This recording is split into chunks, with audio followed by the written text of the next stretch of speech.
வணக்கம், welcome to தாமரைஸ் easy recipes. இன்றைக்கி நம்ம பார்க்க போகிறது உளுந்து பால் கஞ்சி, அதுக்கு தொட்டுக்க மல்லி விதை துவையல். வாங்க அதை எப்படி செய்கிறதுன்னு பார்க்கலாம்.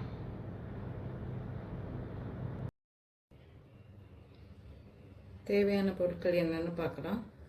ஒரு கப் உளுந்து, ஒரு கப்போட கொஞ்சம் கம்மியாக அரிசி, ஒரு டீஸ்பூன் ஜீரகம், அரை டீஸ்பூன் வெந்தயம், 10 பல் பூண்டு. இது பெருசாக இருந்துச்சுன்னா கொஞ்சம் கம்மியாக எடுத்துக்கலாம். 250 ml பால்.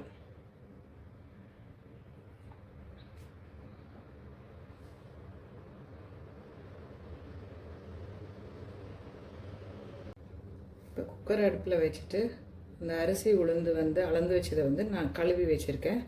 அதை நம்ம சேர்த்துக்கிறோம்.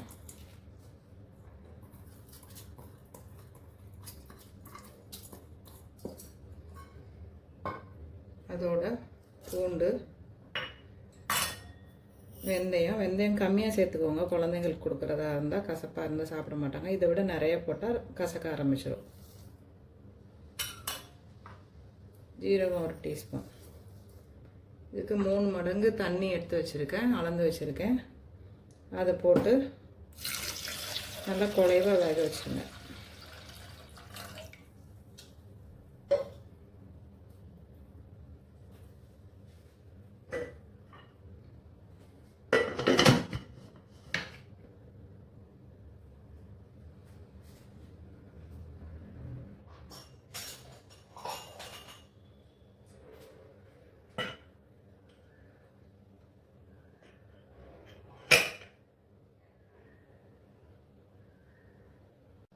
இந்த துவையலுக்கு தேவையானது 1 கப் மல்லி, அரை கப் தேங்காய், ஒரு 4-5 காஞ்ச மிளகா, காரத்துக்கு ஏற்றபடி முன்ன பின்ன சேர்த்துக்கலாம், ஒரு பல் பூண்டு, கொஞ்சம் புளி, கொஞ்சம் கருவேப்பிலை, தேவையான அளவுக்கு உப்பு.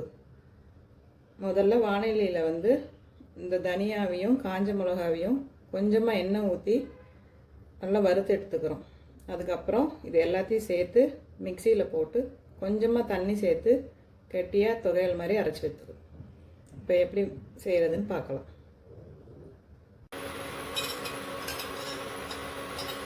கடாயில் கொஞ்சமாக நல்லெண்ணெய் ஊற்றிக்கிறோம்.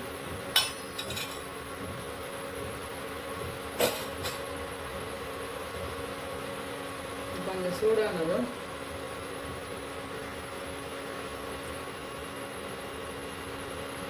தனியாக போட்டுக்கலாம்.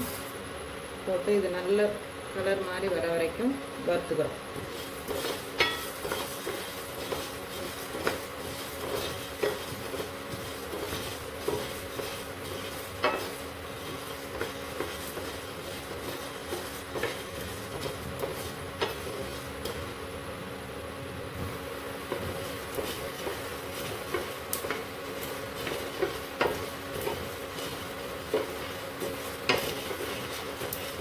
வறுபட்டுச்சு. இப்போ இதை எடுத்துடலாம். கொஞ்சமாக எண்ணெய் ஊற்றிட்டு மிளகா வறுத்து எடுத்துக்கலாம்.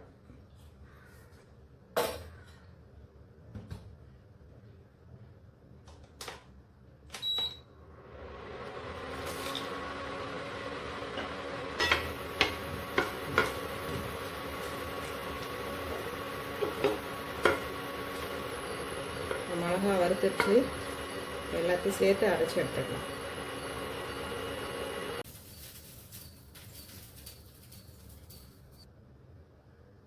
இப்படி நம்ம அரைச்சி எடுத்தாச்சு.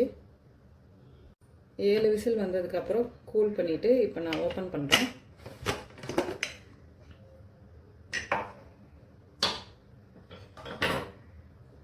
நல்லா வெந்து வந்திருக்கு, குழஞ்சி வெந்திருக்கு.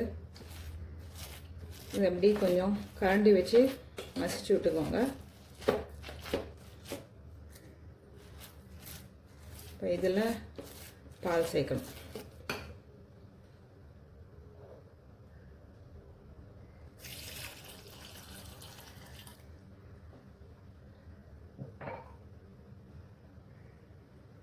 காய்ச்சின பால் சேர்த்து கிளறி விட்டுட்டு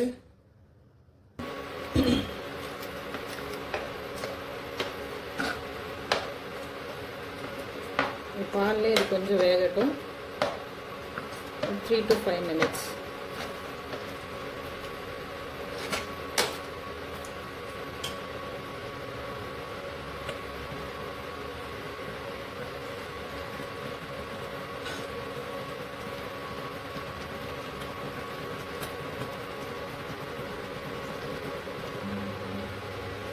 இன்னும் கொஞ்சம் தளர்த்தே வேண்டாம், இன்னும் கொஞ்சம் பால் ஆட் பண்ணிக்கலாம்.